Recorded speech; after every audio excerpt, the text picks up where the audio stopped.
Bien, seguimos con la segunda parte del video. Ya sabemos que la modalidad de esta aplicación solamente permite 40 minutos, pero proseguiremos en esta segunda sesión. Como seguía diciendo, pues en la penalidad igualmente estoy en parte de acuerdo, porque siempre en mis ideales, a mi perspectiva, esto es una postura personal.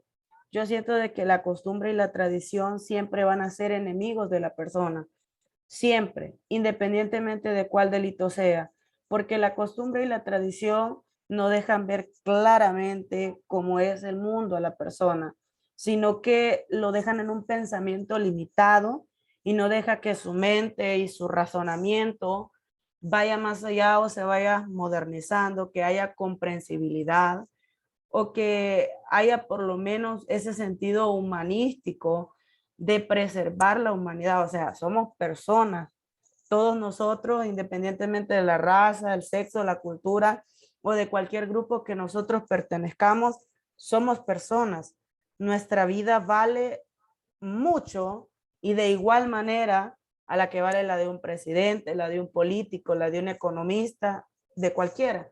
Entonces, en cierta parte sí estoy de acuerdo en que se aumentase la penalidad y que también a estas personas que han cometido este tipo de delitos hubiese un lugar de reformación.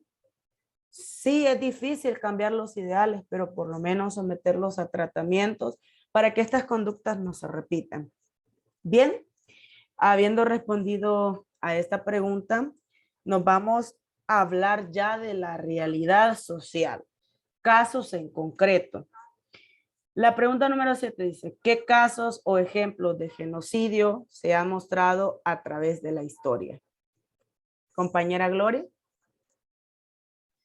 Sí, muy buenas tardes, compañeras.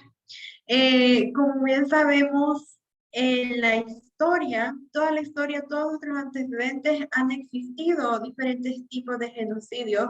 El genocidio no es algo nuevo, digamos, del siglo XX, sino que toda la historia han sido algunas marcadas por diferentes genocidios que han existido, ya sea de tipo religiosos, étnicos, políticos, raciales, etcétera. Entonces, pero tras el final de la Segunda Guerra Mundial, que esto ocurrió en 1948, nació de las Naciones Unidas una convención que se llama la Convención de las Naciones Unidas sobre la prevención y sanción del delito de genocidio.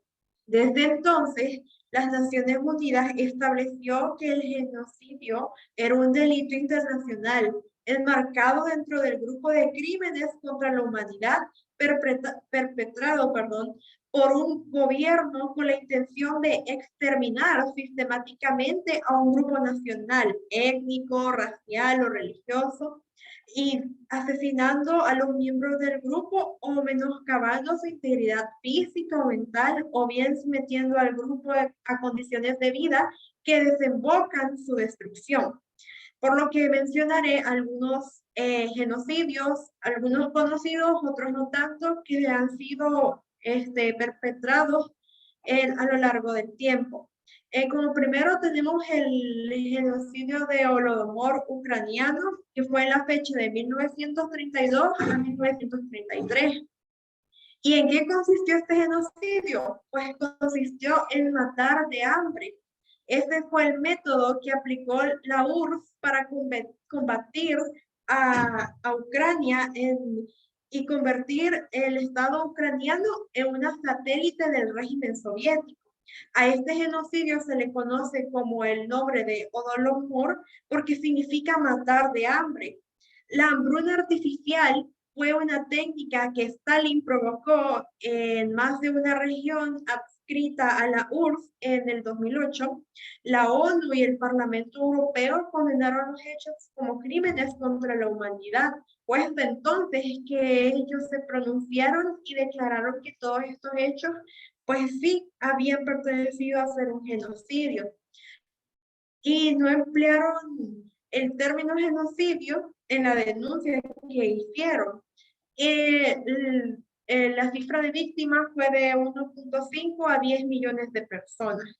Luego tenemos el genocidio de Namibia, que fue 700.000 en 3 años, es decir, 700.000 millones de personas o víctimas que estuvieron en que sufrieron este genocidio. Y fue perpetrado contra los Herero y los Namaguas y es considerado como el primer genocidio del siglo XX y tuvo lugar en Namibia en 1904 y 1907. El conflicto comenzó cuando los pueblos se rebelaron contra los colones alemanes que habían tomado el control del territorio y estalló una guerra entre la potencia europea y una población local. Los germanos superiores en número y armamento provocaron una masacre sin precedentes en la zona. A los prisioneros los obligaron a realizar trabajos forzosos, los mataron de hambre, envenenaron sus pozos y los abandonaron en el desierto, donde fallecieron como consecuencia de la deshidratación. Se estima que murieron unos 25.000 a 60.000 hereros y esto fue como en porcentajes el 50 a 70% de la población. Luego tenemos el genocidio conocido que es el Holocausto nazi. Y este empezó a ocurrir a finales de 1941. Y se programó como genocida ese punto culminante a la primavera de 1942, a finales de 1942 exactamente. Las víctimas, es decir, los judíos, eran transportadas regularmente en trenes de carga, especialmente conducidos al campo de exterminio, en donde estaban las cámaras de gas y ahí metían a los grupos de personas y como eran cámaras de gas, encendían como por decirlo, esa maquinaria para que entrara el gas adentro era como un tipo cuarto y ese era un gas mortífero que generaba que toda la cantidad de judíos que habían entrado muriera instantáneamente. A cargo de la planificación y organización administrativa y supervisión de todo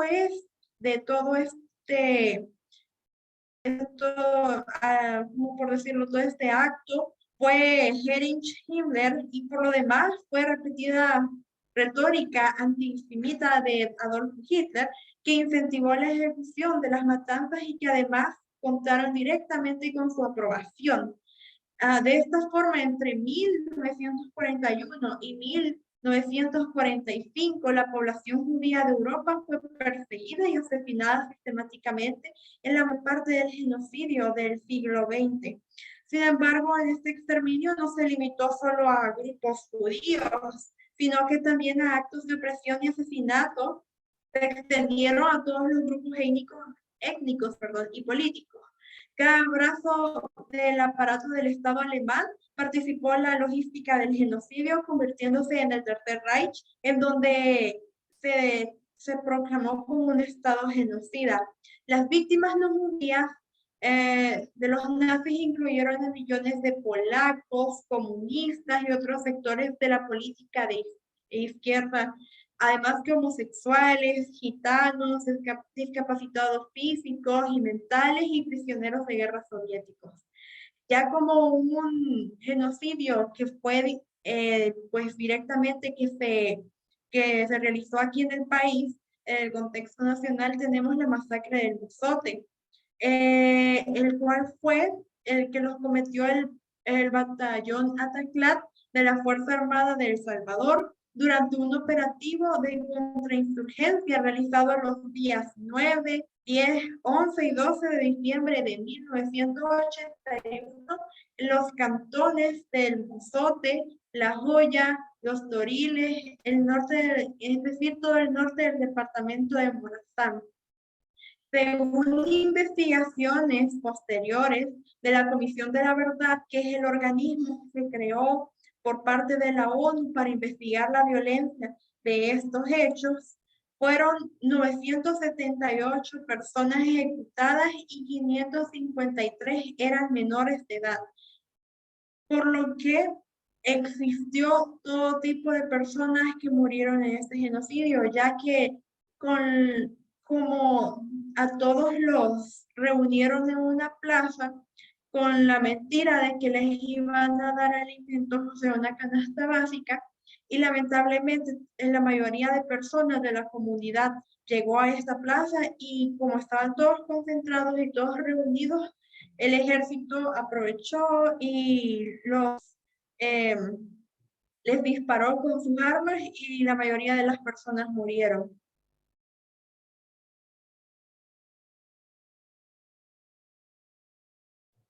Muy bien.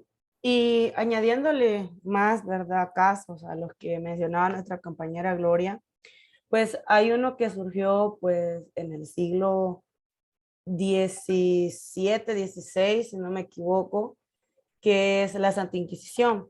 Pues vemos de que aquí un grupo de personas, más que nada los cleros, los que pertenecían a la Iglesia Católica, profesaban su fe y que su fe fuera extendida hacia todos los pueblos y las sociedades. Es decir, de que de manera así, por decirlo, por obligación, las personas tenían que creer en esa religión. La historia nos habla que hubieron diversas torturas y hubieron diversos acontecimientos que la verdad se consideran déspotas. Un ejemplo de ello, un tipo de tortura, está la Virgen de Hierro, que básicamente era una máscara de hierro que era calentada al rojo vivo y le era impuesta a las personas en su rostro, a modo que se despellejaran y que básicamente tuvieran un bloque mental, se traumaran así. Otro tipo de tortura que se menciona es la pera vaginal o la pera anal. Y como bien su nombre lo dice, era como una tipo pirámide en el cual sometían tanto a mujeres que estuvieran embarazadas o no, y las dejaban caer a modo de que había un rasgamiento anal o vaginal. También hubieron otros tipos de tortura en el que las personas eran amarradas de las manos, de los pies, y eran básicamente en una rueda, y en esta rueda, mientras más la giraban, más les apretaba lo que eran las manos y los pies, a modo de que la persona tuviera un impacto mental y que profesara de que, pues, lo que ellos querían, la fe, básicamente, que reconocieran que su religión era la única. Si alguna persona iba en contra de este pensamiento o de esta razón que ellos le llamaban, básicamente o eran muertos o eran torturados. Entonces vemos de que desde ahí el genocidio es un delito complementario. ¿Cómo así? Porque vemos que otros tipos de delitos como la tortura y como el terrorismo se incluyen en este delito a través de estos casos reales. Vemos que aquí es un claro y vivo ejemplo de que el genocidio tiene diferentes factores. Es como, por decirlo así, un árbol en el cual tiene diversas ramas. Vemos aquí que las personas son torturadas, hay diferentes grupos terroristas, llamémosle así, porque eso es lo que eran en ese tiempo, la verdad, que causaban temor, causaban terror a aquellas personas que iban en contra de su voluntad. Ahora bien, veamos otro ejemplo, el de los juicios de Salem, el juicio de las brujas, mejor conocido. Cualquier persona, más que nada las mujeres, que tuvieran, por ejemplo, ese incentivo de estudiar, de superarse, o tuvieran, por ejemplo, conocimientos en la astrología, en la lectura, en la poesía, aquellas cosas que en ese tiempo eran consideradas como solamente exclusivas para el hombre. Todas esas mujeres eran básicamente incriminadas en brujerías, en actos demoníacos. Incluso la persona que estaba a cargo de esto, no me acuerdo si era bien un sacerdote o un obispo que había llegado al pueblo de Salem, le gustaba la perfección Y él siempre, sus argumentos se basaban en que tenía que servirle a Dios de manera perfecta. Vemos ahora el tipo de ideología y es la pregunta número 9 que tenemos aquí, que cuál es el perfil del sujeto activo en este delito. Vemos de que esta persona, básicamente su ideología va más allá de lo que es una persona natural. Tal vez no pueda mostrar una demencia o un trastorno, pero a lo que voy es que su ideología se perpetúa tanto en su mente que lo ciega de cualquier razón y de cualquier conocimiento que sea aceptable. Vemos que también está lo que es el genocidio de Ruanda. Todo esto lleva como una línea de tiempo desde el siglo XVI, XVII hasta el siglo XX, con los acontecimientos que también nos mencionaba la compañera Gloria, como son el holocausto. ¿Cuál era el incentivo de Hitler? Era discriminativo, porque si ven aquellas personas que pertenecían a la religión del judaísmo, aquellas personas que eran deformes, aquellas personas que no eran consideradas como bellas, es ahí donde yo digo que la ideología es parte, ideología errada, así. Ideología errada es parte del perfil del sujeto activo que comete este tipo de delitos. Ahora bien, pues la mayoría de genocidios que han ocurrido siempre se manifiesta por una persona. Esta persona con su lingüística o con su, pues yo qué sé, estilismo, esta persona incentiva a las demás o a la sociedad misma y les impone esta creencia a modo de que ellos crean que matar es correcto con tal de perseguir su voluntad. Es decir, un dicho, el fin justifica los medios.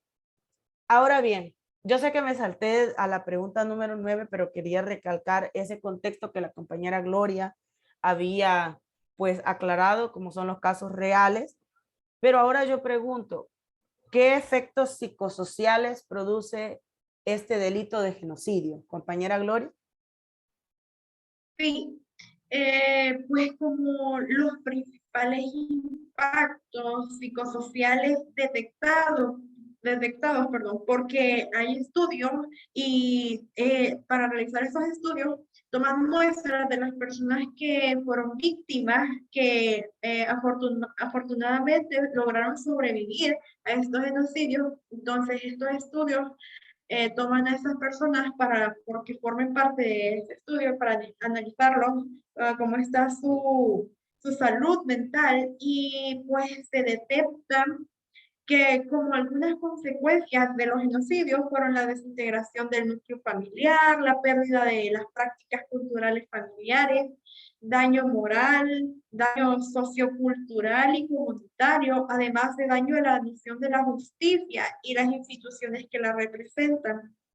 Porque una masacre produce un efecto de un efecto muy grave en la integridad mental de las víctimas sobrevivientes, pues ya que ellos imaginan el dolor, la angustia, el sufrimiento que sus familiares padecieron antes de morir.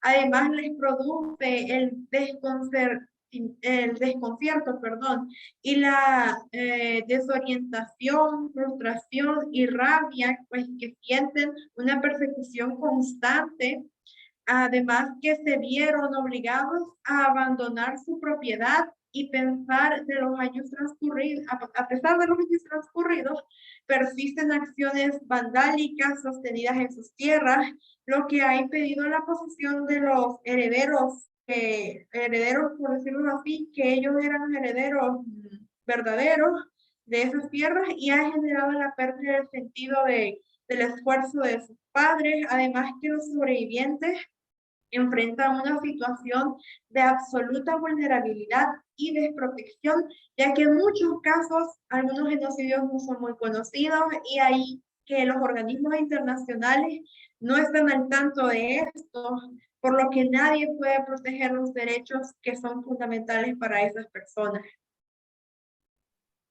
Muy de acuerdo con usted, compañera Gloria, y pues algo que usted mencionaba que es esencial para mí, a veces los organismos internacionales, cuando se trata de una persona dentro del núcleo jurídico, por decirlo así, una persona que tiene un cargo importante en el área judicial o en cualquier aspecto de la administración pública, a veces se justifica la violencia, se justifica la injusticia y se justifica este tipo de actos.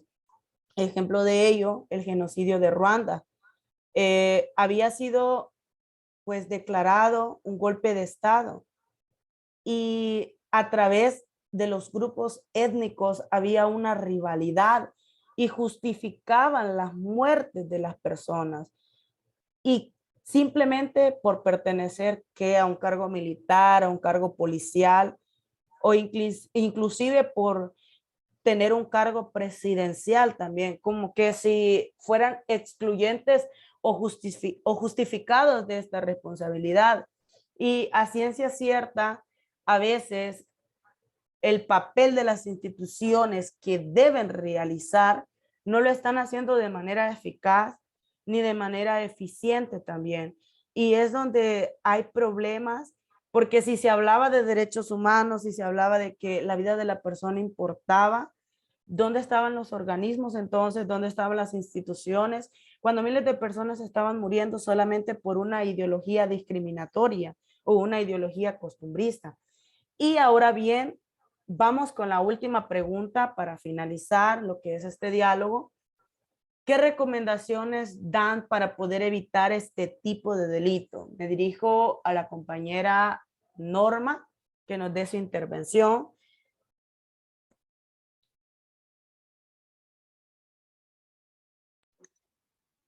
Considero de que la educación es muy importante. También como cultivando el respeto en todas las personas, o sea, independientemente cualquier religión, independientemente cualquier clase social, lo que sea. Y considero que es bueno eso para poder luchar contra el odio entre los mismos y sobre todo la discriminación. Muy bien, ahora la compañera Fabiola, que nos dé su intervención, por favor. Sí, claro, compañera. Pues de igual manera, en el ámbito educacional, pienso desde que es muy importante que, por ejemplo, a los niños pequeños se les dé charlas en los centros educativos y no solo en los centros educativos, sino que también por parte de los padres de que no debe quizá haber una distinción alguna entre ese grupo de personas de que sean de grupo étnico, sin importar también su cultura, su religión, entre otras cosas. Entonces, para mí eso influye bastante. Ahora, compañera Gloria, por favor, denos su intervención. Sí, yo considero de que es muy necesario que los organismos internacionales siempre estén pendientes de todos los estados, porque considero de que tal vez es necesario crear un organismo internacional en el estado específico para que esté pendiente de todos estos delitos de genocidio, porque ¿cómo es posible que se cometan delitos tan atroces y la comunidad internacional no puede intervenir? Entonces, para evitar que se vuelvan a dar todos estos genocidios en las diferentes partes del mundo, es necesario que la comunidad internacional siempre esté pendiente y que creen instituciones, por decirlo así, en específico, en el área específica, en el todo específico, que se especializan en genocidio para que no se vuelvan a repetir estas actividades tan atroces que cometen las personas para vulnerar derechos de otras personas. Muy bien, muchas gracias a todas ustedes que han dado su intervención. Y pues de mi parte, estoy muy de acuerdo, mencionaron lo que es la educación, mencionaron también la parte de la niñez, la adolescencia, y mencionaron la parte de los organismos internacionales y la administración pública. Pues yo estoy muy de acuerdo. Y también me gustaría añadirle lo que es la inclusión social. Por ejemplo, a veces hay, digamos, fiestas o hay celebraciones culturales o sociales que se realizan en las comunidades y a veces, por ejemplo, niños discapacitados, ancianos o personas que, por decirlo así, no comparten quizás la misma energía o el mismo pensamiento, no son incluidos. Claro, es respetable. Si esta persona no quiere asistir, está bien, se respeta su posición, pero se debería de hacer lo que es la inclusión social en todo aspecto, en diferentes ámbitos de la sociedad, tanto social, tanto económico, tanto en la educación. Y es necesario reeducarnos porque a veces lo que decía anteriormente, la costumbre, la tradición, a veces ciegan el conocimiento y a veces nos dejamos llevar también por un discurso bonito o por una persona que tenga bastante fama o influencia. A la verdad, ningún tipo de violencia, ni injusticia, ni siquiera la muerte misma de la persona humana tiene que haber una justificante, por decirlo así. Hay personas que dicen, no, es que me ofendió a mi religión, o que mi religión es la verdadera, o que mi partido político es el más amplio, o es el más completo y es el correcto. A veces lo que nosotros vemos correcto para otra persona puede significar de diferente manera. Y como decía la compañera Norma, el respeto ante todo, ante esos ideales, el respeto también hacia la cultura, y hacia cualquier tipo de religión, hacia cualquier tipo de grupo que quiera asistir la persona es respetable. Cada persona tiene esa libertad de establecerse y de socializar en la sociedad. Muy bien, entonces le damos muchas gracias a todas las compañeras que asistieron. Que pasen una feliz tarde.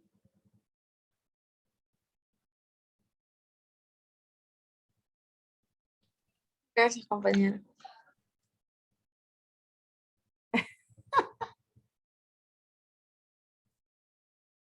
Ok, chicas, ya se terminó de grabar. Voy a esperar entonces que se guarde y les aviso más noche. Ay, de todas formas entrega esta mañana.